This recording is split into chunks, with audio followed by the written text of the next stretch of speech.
Let's talk to Yossi Mekelberg, Associate Fellow with the Middle East and North Africa Programme at Chatham House. Yossi, good to talk to you. Thanks very much indeed for joining us. It's interesting, isn't it, that this announcement comes in the middle of Shabbat, so we've had no formal reaction yet from Israel. But what do you make of this proposal? How solid does it feel to you? Thank you for having me. I think it's quite solid, and yeah, it came on Friday night. And so, as a result, as your correspondent just said, the response to that from certain quarters of the Israeli political system is a bit slow, but we can expect a flurry of responses later. But this is something that was negotiated between Israel, United States, Qatar, Egypt, and it has its logic. It makes sense. Now, the question whether the political system can carry it out. And that's the big question. But as we are looking, and some was mentioned, the far right and the religious, basically the representative of the settlers in the government. On the other hand, this will push the national unity, the party that leads by Benjamin Gantz and Gadi Eisenkot, to stay in government. This actually might create a safety net for Netanyahu, because otherwise Netanyahu might say to them, listen, if you leave the government now, it meets to a certain extent the ultimatum that only 2 weeks ago Benny Gantz set for the government. On the other hand, if you leave the government and the government actually falls because of the right wing, you are the one that will stop a ceasefire and return of the hostages. So it puts Netanyahu in relatively a safe position.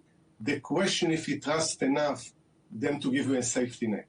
Well, it's being sold as an Israeli proposal. Does that mean the negotiating team and the Mossad agents that are on that negotiating team, or do you think it's actually coming from closer to the Netanyahu cabinet? I think that's to get the approval of the Prime Minister, but also it's a very clever move by President Biden, say, this is your proposal. This is something we agreed with you. Whether we agreed with you, it must have come from, at the end of the day, being consulted with the Prime Minister, the higher echelons of the Israeli political system. Now, if you want to be taken seriously, you can't go back on your word. So this is really put Israel in a position that if Hamas accepts it, and it seems that this is for now the case, we'll see, and as they said, the details are still not there, then Israel has to accept it too, because it comes across as something that is an Israel proposal. The main broker, of course, appears to be the White House. No surprises there. But Saudi Arabia is mentioned, Jordan, Qatar and Turkey. I mean, it's a real shift from the days of Camp David and Yasser Arafat, isn't it? These new players are crucial to any 21st century peace process, aren't they? Completely. And that's where the Middle East shifted and Israel's position in the region shifted.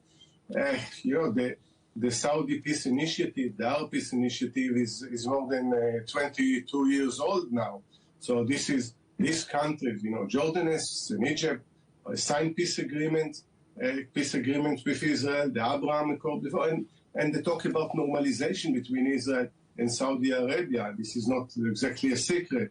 So it's important for many years. This should have been actually the core of the countries that support the peace agreement.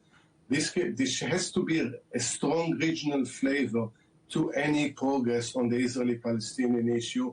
And if there is any silver lining in this horrendous war, maybe this is the one. Yossi, thank you very much indeed for joining us today. Yossi Mekelberg there from Chatham House.